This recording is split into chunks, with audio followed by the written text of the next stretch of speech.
Hello everyone. Last lecture में हमने देखा था दो चीज़ों के बारे में, elastic body and plastic body. इसमें हमने ये भी सीखा था कि इलास्टिसिटी फेनोमेना क्या होती है और प्लास्टिसिटी फेनोमेना क्या होती है। आज हम एक नए टर्म के साथ आए हैं जिसका नाम है स्ट्रेस।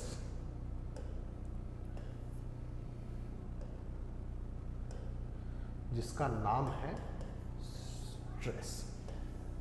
तो जैसे ही आप स्ट्रेस शब्द सुनते हैं आपके दिमाग में कुछ आता होगा। तो स्ट्रेस का मतलब आपको क्या आता है? जैसे कि अगर हम बात करें आजकल आप लोगों की, आजकल के बच्चों की, तो लड़कों को लड़कियों का स्ट्रेस हो जाता है, लड़कियों को यह स्ट्रेस हो जाता है कि लड़के भाव नहीं दे रहे। ठीक है, कुछ पढ़ने वाले बच्चे अगर हैं तो कभी कभी पढ़ाई का भी स्ट्रेस हो जाता है। तो बेसिकली ये जो स्ट्रेस शब्द है इसका मतलब फिजिक्स में क्या है, फिजिक्स में स्ट्रेस से हमें क्या समझ में आता है। तो हमें पता है कि हमें अगर किसी बॉडी को इलास्टिक कहना है तो उसके पास एक टेंडेंसी होनी चाहिए अपने शेप को रिस्टोर करने की। तो स्ट्रेस जो होता है वो यही रिस्टोरिंग फोर्स अपॉन एरिया होता है, रिस्टोरिंग फोर्स अपॉन एरिया। मतलब अगर हम फिजिक्स में स्ट्रेस की बात करें तो फिजिक्स में स्ट्रेस जो है वो रीस्टोरिंग फोर्स अपॉन एरिया है। ठीक है, रीस्टोरिंग फोर्स में आपको याद दिला दूं कि हमारे पास फोर्सेस दो प्रकार के होते हैं। पहला होता है डीफॉर्मिंग फोर्स जो कि बॉडी को अपने नॉर्मल स्टेट से दूसरे स्टेट में ले जाता है, और रीफॉर्मिंग फोर्स जो है वो बॉडी को अपने ही स्टेट में वापस लाने में मदद करता है। इक्विलिब्रियम पर यह देखा गया है कि रिस्टोरिंग फोर्स एट इक्विलिब्रियम, यह देखा गया है कि रिस्टोरिंग फोर्स जो है वो इक्वल है डीफॉर्मिंग फोर्स के, डीफॉर्मिंग फोर्स के। लेकिन यह हमेशा नहीं है, यह not always true, not always true. हर समय यह जरूरी नहीं है कि जो डीफॉर्मिंग फोर्स है और जो रिस्टोरिंग फोर्स है वो इक्वल होगा। डीफॉर्मिंग फोर्स और रिस्टोरिंग फोर्स जो है वो क्या होगा, इक्वल होगा। कब? जब बॉडी इक्विलिब्रियम में रहे। ठीक है, अगर इक्विलिब्रियम नहीं हो पा रहा है तो रिस्टोरिंग फोर्स और डीफॉर्मिंग फोर्स इक्वल नहीं होगा। नेक्स्ट हम बात करते हैं, हमें पता चला कि स्ट्रेस जो है वो रिस्टोरिंग फोर्स अपॉन एरिया है। तो स्ट्रेस की कुछ एसआई यूनिट भी होगी। तो स्ट्रेस की एसआई यूनिट होती है न्यूटन पर मीटर स्क्वायर। ठीक है, स्ट्रेस एक स्केलर क्वांटिटी है, हालांकि ये फोर्स जो है वो वेक्टर क्वांटिटी है, लेकिन stress is equal to force upon area एक स्केलर क्वांटिटी है। बहुत लोग इसे टेंसर क्वांटिटी भी बोलते हैं, हालांकि टेंसर बोलना भी गलत नहीं है, लेकिन हम इस टॉपिक पे भी डिस्कस नहीं करेंगे कि स्केलर क्या होता है और टेंसर क्या होता है।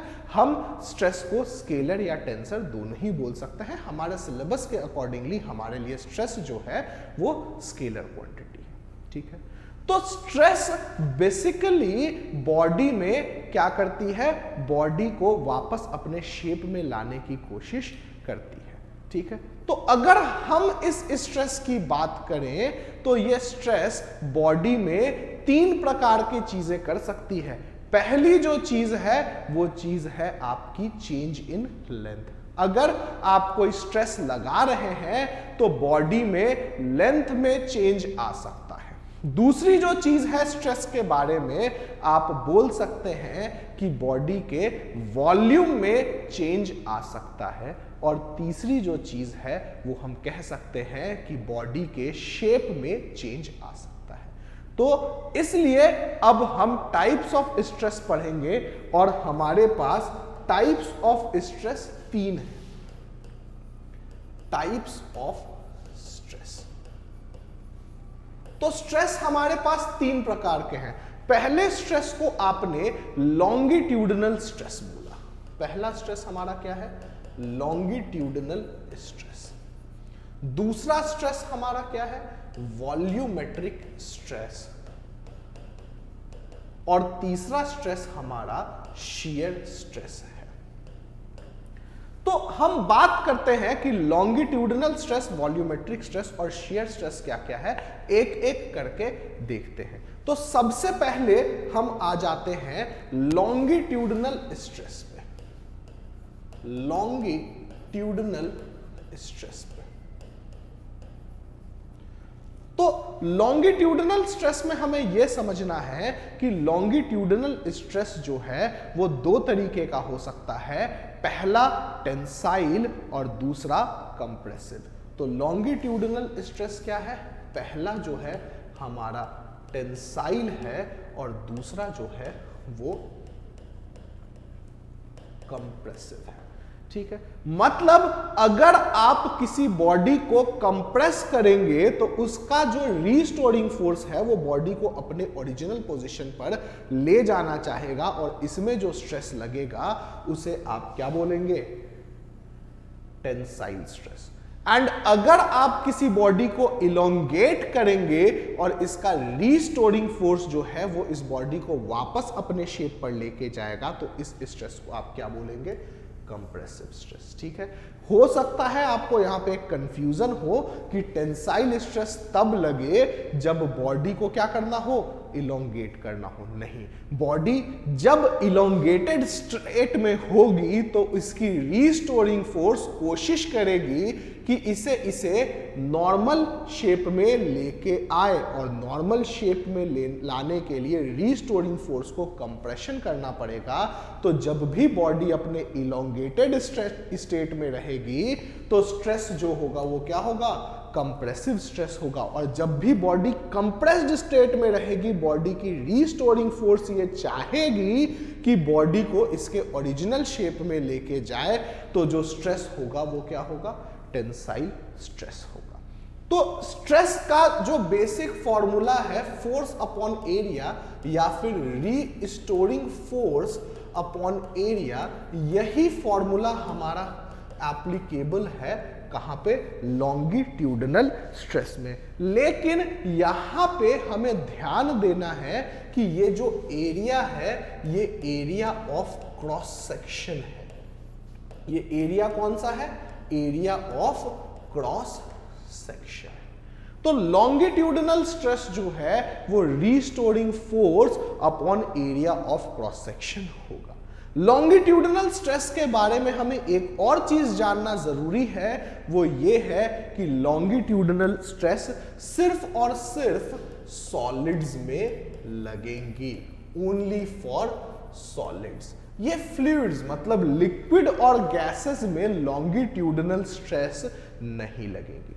ठीक है, तो हमारा जो पहला टाइप का स्ट्रेस था लॉन्गिट्यूडनल स्ट्रेस, इसे हमने देख लिया। किसी भी चीज को अगर आप इलोंगेटेड या कॉम्प्रेस्ड स्टेट में रखेंगे तो इसकी जो रीस्टोरिंग फोर्स है ये चाहेगी कि वो अपने नॉर्मल स्टेट में चला जाए और इसी कारण से एक स्ट्रेस लगेगा जो कि क्या होगा, लॉन्गिट्यूडनल स्ट्रेस होगा।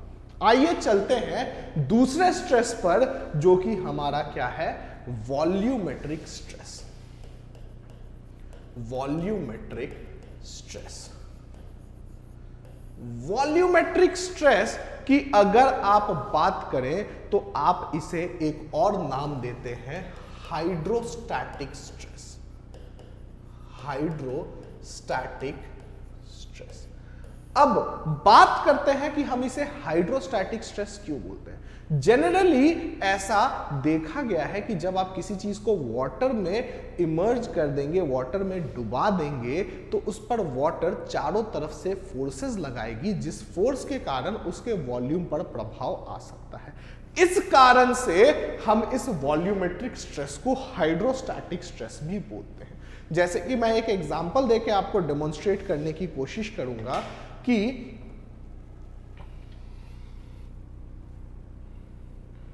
ये हमारे पास एक वाटर का जार है जिसपे हमने क्या किया, देखिए ये रबर बॉल को हमने डिप किया। तो ये जो रबर बॉल है इस पे वाटर, हालांकि ये अभी फ्लोट ही कर रहा है, लेकिन इस पे जो वाटर है वो हर तरफ से फोर्स लगा रही होगी। होगी। दूसरा, हम यहाँ पे इसमें एक क्ले बॉल ड्रॉप करते हैं तो देखिए ये क्ले बॉल टोटली इमर्ज हो चुका है और इस पर वाटर जो है वो हर तरफ से फोर्स लगा रही होगी और इसके वॉल्यूम में कंप्रेशन होने की पॉसिबिलिटी होगी।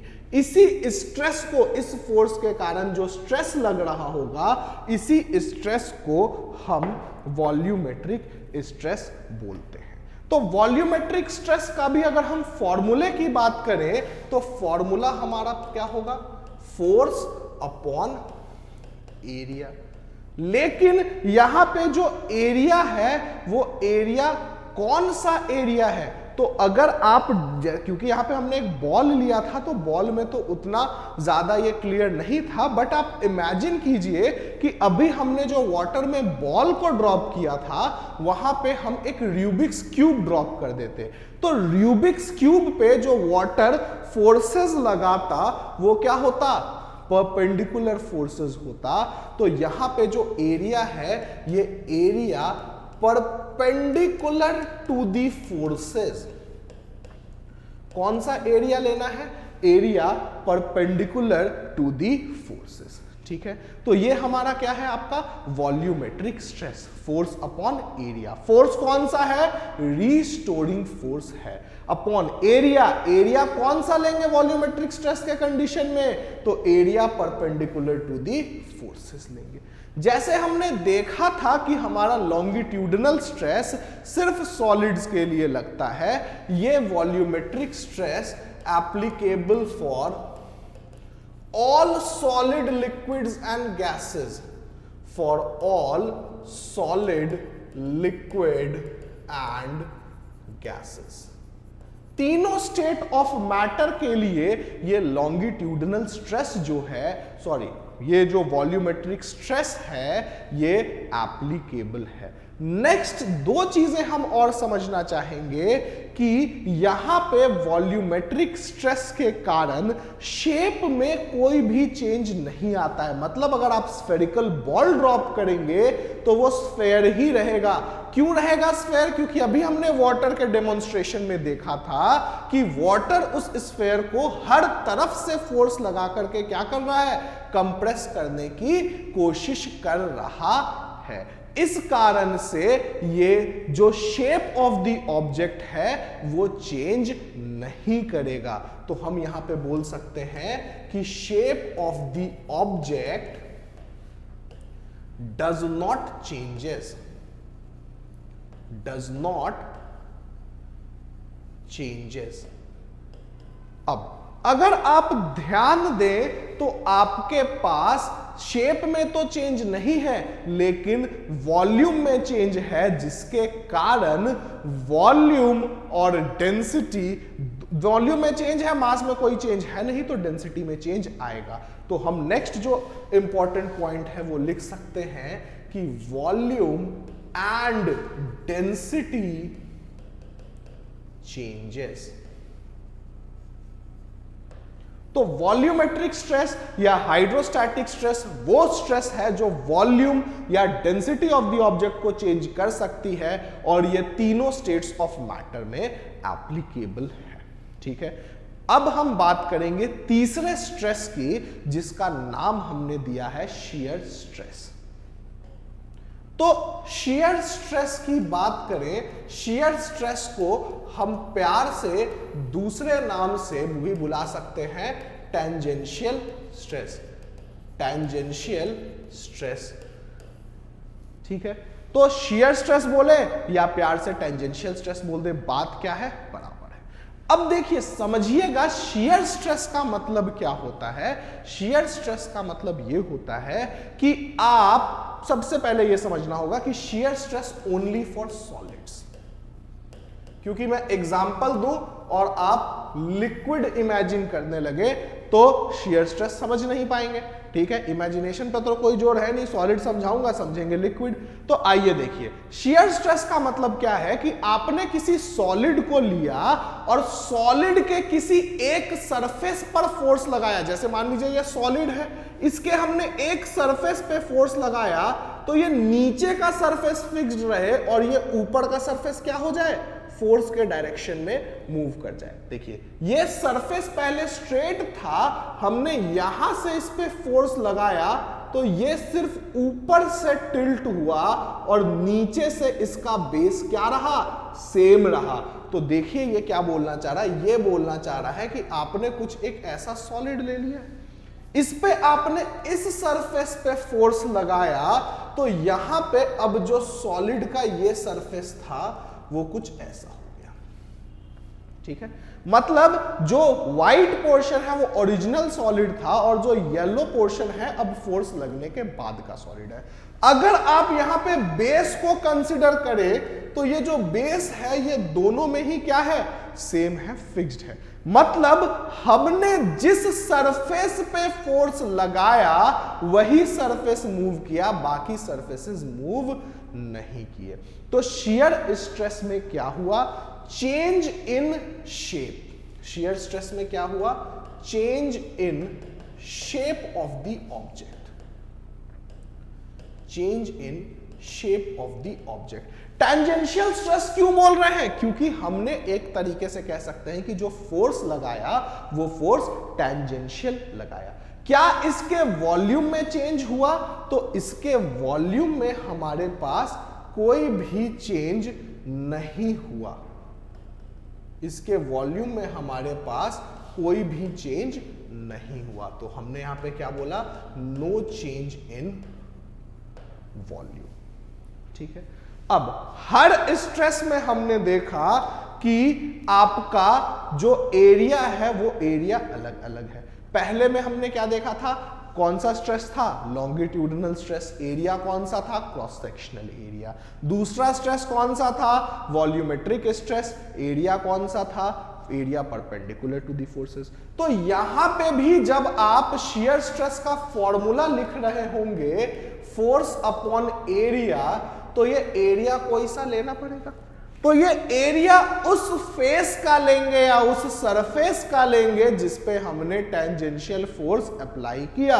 तो ये एरिया कौन सा है, area of the face on which the force is applied.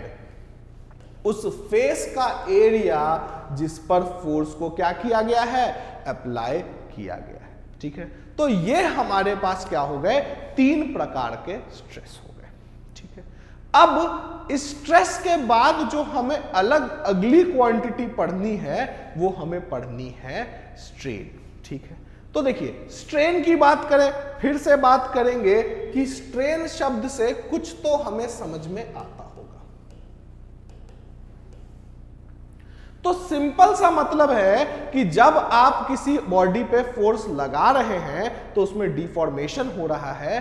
अगर डिफॉर्मेशन कुछ परमानेंट रह गया, मतलब कोई डायमेंशन चेंज होके रह गया, तो बॉडी में एक स्ट्रेन डेवलप हो जाता है। ठीक है, मतलब स्ट्रेन को अगर हम समझना चाहें तो change in dimension upon original dimension, change in dimension upon original dimension.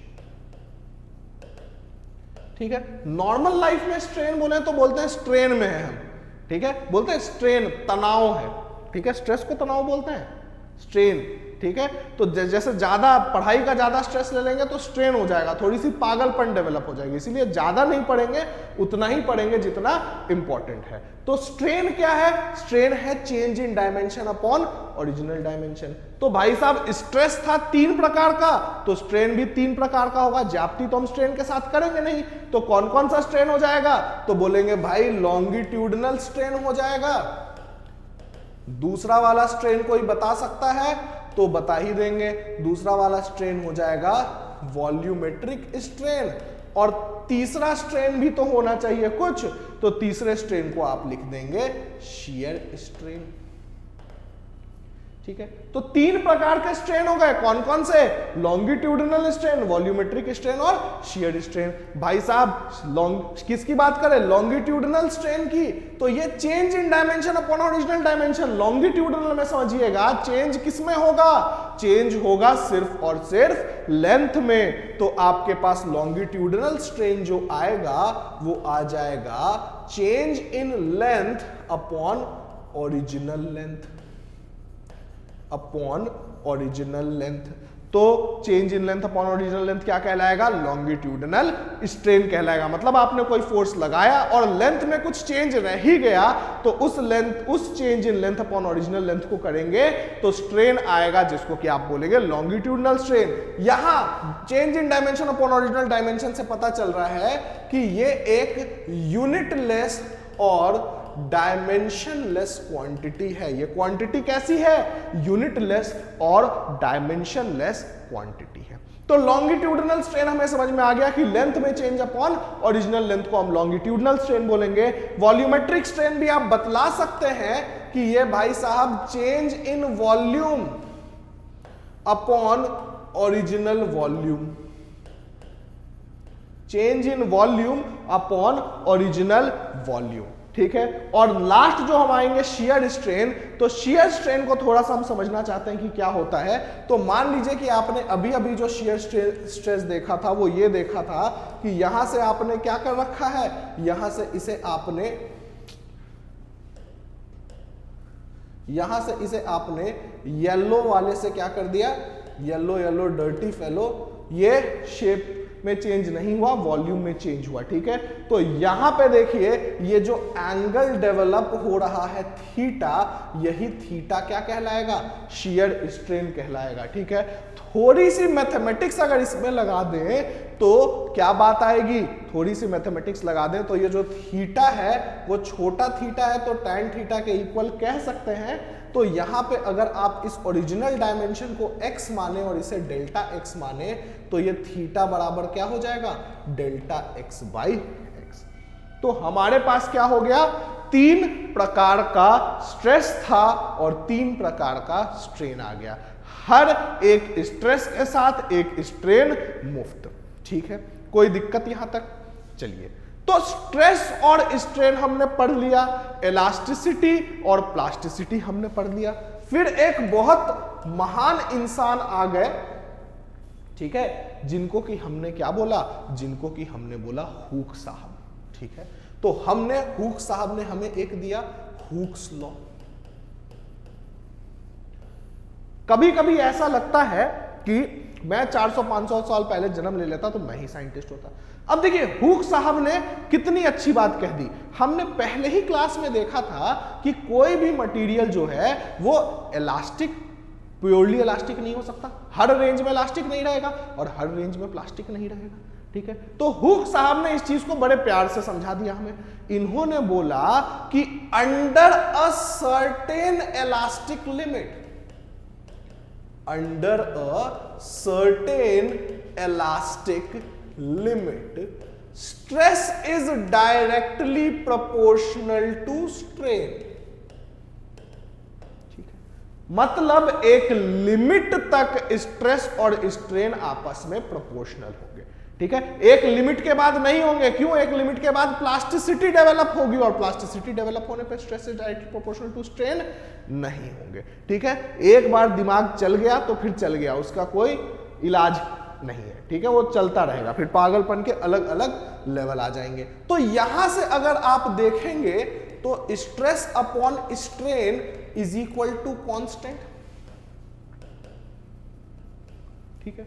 अब चैन तो है नहीं हमें, तो इस कांस्टेंट को एक नया नाम देंगे और इस कांस्टेंट का जो नाम होगा वो होगा मॉड्यूलस ऑफ इलास्टिसिटी, ठीक है। तो हुक साहब ने बोला कि भाई साहब आप स्ट्रेस लगाइए कि स्ट्रेन डेवलप होगा, stress is proportional to strain होगा। क्या हर जगह होगा? तो भाई नहीं होगा हर जगह। कहां होगा? Under a certain elastic limit. अब ये इलास्टिक लिमिट कौन डिफाइन करेगा? तो इलास्टिक लिमिट डिपेंड करेगी मटेरियल पे। हर मटेरियल के लिए इलास्टिक लिमिट जो है वो अलग अलग होगी, ठीक है। हुक्स लॉ हो गया। स्ट्रेस बाय स्ट्रेन को एक नया कांस्टेंट बोला, कांस्टेंट का नाम रख दिया मॉड्यूलस ऑफ इलास्टिसिटी। तो अब मॉड्यूलस ऑफ इलास्टिसिटी के बारे में भी पढ़ेंगे, मॉड्यूलस इलास्टिसिटी को छोड़ेंगे नहीं। तो लिखते हैं modulus of elasticity, modulus of elasticity. तो भाई साहब स्ट्रेस कितने तरीके का? 3। स्ट्रेन कितने तरीके का? 3। तो मॉड्यूलस ऑफ इलास्टिसिटी कितने तरीके के? 3। ठीक है, तो अब स्ट्रेस कौन सा था? तो देखिए पहला देखते हैं, पहला स्ट्रेस था लॉन्गिट्यूडनल स्ट्रेस। क्या था? लॉन्गिट्यूडनल स्ट्रेस अपॉन कौन सा लेना है? Longitudinal strain.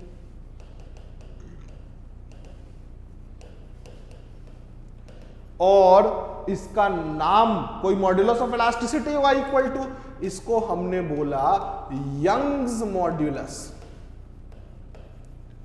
Young's modulus of elasticity. जवान लौंडा है, यंग्स मॉड्यूलस। ठीक है, अब देखिए भाई लॉन्गिट्यूडनल स्ट्रेस का कुछ फॉर्मूला पढ़ा था, तो हाँ जी पढ़ा था, force upon area upon longitudinal strain का फॉर्मूला पढ़ा था, तो हाँ जी पढ़ा था डेल्टा एल अपॉन एल। और बराबर इधर नाम के जगह सिंबल लिखा, तो इधर भी तो नाम के जगह सिंबल लिखेंगे, तो इसका सिंबल होता है गामा। वाई जैसी कुछ चित्र बना देंगे, वो है गामा। ठीक है, तो ये हो गया आपका क्या? गामा। अब ये अच्छा नहीं लग रहा है, थोड़ा सा सुंदर इक्वेशन बना ले इसे, तो ये हो जाएगा F upon A into L upon delta L. ये एक सुंदर सा इक्वेशन बन गया। इसको डब्बे में बंद करके क्या कर लेंगे? छाप लेंगे और याद कर लेंगे। तो यंग्स मॉड्यूलस ऑफ इलास्टिसिटी क्या है? Longitudinal stress upon longitudinal strain. तो गामा का एक फॉर्मूला बढ़िया सा हमने निकाल लिया। नेक्स्ट जो है वो हमारे पास दूसरे टाइप का क्या आएगा? Modulus of elasticity. तो जो दूसरे टाइप का मॉड्यूलस ऑफ इलास्टिसिटी है उसको हम बोलेंगे बल्क मॉड्यूलस, बल्क मॉड्यूलस। और भाई साहब मॉड्यूलस ऑफ इलास्टिसिटी भी लिख लेते हैं, ऑफ इलास्टिसिटी। तो बल्क मॉड्यूलस ऑफ इलास्टिसिटी क्या होगा? तो बल्क मॉड्यूलस ऑफ इलास्टिसिटी होगा, मॉड्यूलस ऑफ इलास्टिसिटी है तो जी स्ट्रेस अपॉन स्ट्रेन होगा। कौन सा वाला स्ट्रेस लेंगे? तो दूसरा वाला ले लेते हैं, वॉल्यूमेट्रिक स्ट्रेस। स्ट्रेस लेने में भी सोचना पड़ रहा है कि कौन सा वाला ले लेंगे। अरे फ्री में बट रहा है, कोई सा ले लीजिए, वॉल्यूमेट्रिक स्ट्रेन। पहले से ही इतना स्ट्रेस है जीवन में, 3 स्ट्रेस और आ गए। Volumetric stress upon volumetric strain. अब वॉल्यूमेट्रिक स्ट्रेस, अरे भाई स्ट्रेस कोई सा भी हो, फॉर्मूला तो वही लिख देना है बेशर्मों की तरह, force upon area upon volumetric strain में डेल्टा वी अपॉन वी। बहुत जगह पे ध्यान दीजिएगा, यहाँ डेल्टा वी अपॉन वी के जगह एक माइनस साइन लगा होता है, उस माइनस साइन को भी आप लगाना चाहे तो लगा सकते हैं, मुझे कोई दिक्कत नहीं है, आपको भी नहीं होनी चाहिए। बराबर बल्क मॉड्यूलस, भाई इधर सिंबल लिखा तो इधर भी सिंबल लिखेंगे, और बल्क मॉड्यूलस को दर्शाते हैं बीटा से। तो बीटा बहुत जगह के भी लिखा हुआ है, हम बी लिख सकते हैं, के लिख सकते हैं। नाम में क्या रखा है? शेक्सपियर कह के मर गए और उसके नीचे अपना नाम लिख दिया था, नाम में क्या रखा है भाई? William Shakespeare. अरे इंग्लिश में लिखा था, कोई बात नहीं। तो F upon A upon delta V upon V, सुंदर से लिखना चाहेंगे तो F upon A into V upon delta V. और यहां पे क्या हो गया? यहां पे आपका बल्क मॉड्यूलस का भी फॉर्मूला आ गया। तो दूसरा मॉड्यूलस ऑफ इलास्टिसिटी क्या है? Bulk modulus. ठीक है, एक और बच गया, उसे भी देखते हैं। जो तीसरा बचा वो बचा आपके पास shear modulus of elasticity, of elasticity. Stress लेते लेते यहां तक पहुंच गए हैं, पता है शियर मॉड्यूलस में कौन सा स्ट्रेस लेंगे? तो शियर मॉड्यूलस में लेंगे शियर स्ट्रेस, और शियर स्ट्रेस हमें कौन सा स्ट्रेन देगा? Shear strain. ठीक है, तो याद करें स्ट्रेस कोई सा भी हो, फॉर्मूला फोर्स अपॉन एरिया बेशर्मों की तरह, और शियर स्ट्रेन क्या है? थीटा। तो इसे अगर आप लिखें तो ये ईटा, सिंबल इसका क्या हो गया, ईटा, एम की तरह लिखते हैं, ठीक है, is equal to F upon A theta. और अगर थीटा का फॉर्मूला अभी शेयर स्ट्रेन वाले पे वापस चले जाएं, देखिए वापस चले जाते हैं, वापस वापस और वापस। तो शेयर स्ट्रेन में देखिए डेल्टा एक्स अपॉन एक्स लिखा है, तो वापस वापस, तो यहां पे आप f upon A upon delta X upon X लिख सकते हैं, या फिर f upon A into X upon delta X लिख सकते हैं। इसको सुंदर से डब्बे में बंद कर ले और इसको भी सुंदर से डब्बे में बंद कर ले। ये बीच वाला सुंदर नहीं है तो इसको डब्बे में बंद ना करें। तो शियर मॉड्यूलस भी हमें समझ में आ गया, ठीक है। तो आइए वापस एक बार रिवीजन करते हैं, हमने क्या क्या पढ़ा। हमने पढ़ा भाई स्ट्रेस होगा, स्ट्रेस क्यों होगा, क्योंकि रिस्टोरिंग फोर्स बॉडी को वापस अपने शेप में लाना चाहेगी। स्ट्रेस का फॉर्मूला है फोर्स अपॉन एरिया, फोर्स ध्यान रखेंगे रिस्टोरिंग फोर्स है, रिस्टोरिंग फोर्स हमेशा ही डिफॉर्मिंग फोर्स के बराबर नहीं है, ठीक है। नेक्स्ट पॉइंट पे आ जाते हैं। स्ट्रेस कितने प्रकार का, 3 प्रकार का, कौन कौन सा, longitudinal stress, shear stress, volumetric stress. पहले वॉल्यूमेट्रिक फिर शियर, कोई बात नहीं।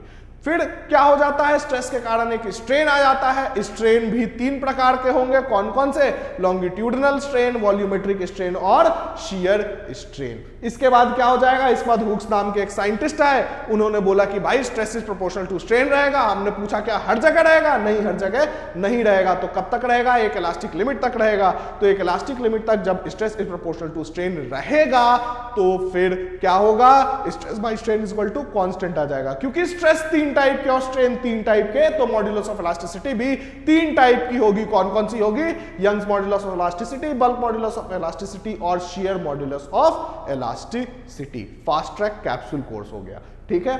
तो ये हमने क्या किया, 3 फॉर्मूले देख लिए। अब फॉर्मूले देखे हैं 3, क्या थोड़े पहले के देख लिए, 9 फॉर्मूले हो गए, 3 स्ट्रेस के, 3 स्ट्रेन के और 3 यंग्स मॉड्यूलस ऑफ इलास्टिसिटी के। तो 9 फॉर्मूले देखे हैं, तो कुछ क्वेश्चन भी बनते हैं, तो कुछ बेसिक क्वेश्चंस हम इसमें अभी ट्राई करते हैं। क्वेश्चंस की चिंता बिल्कुल भी मत कीजिएगा, क्वेश्चंस लास्ट में आपको बहुत सारे कराए जाएंगे, अलग अलग टॉपिक बेस्ड कराए जाएंगे, ऑब्जेक्टिव भी कराए जाएंगे, सब्जेक्टिव भी कराए जाएंगे। तो इस कारण से क्वेश्चन की चिंता मत कीजिएगा।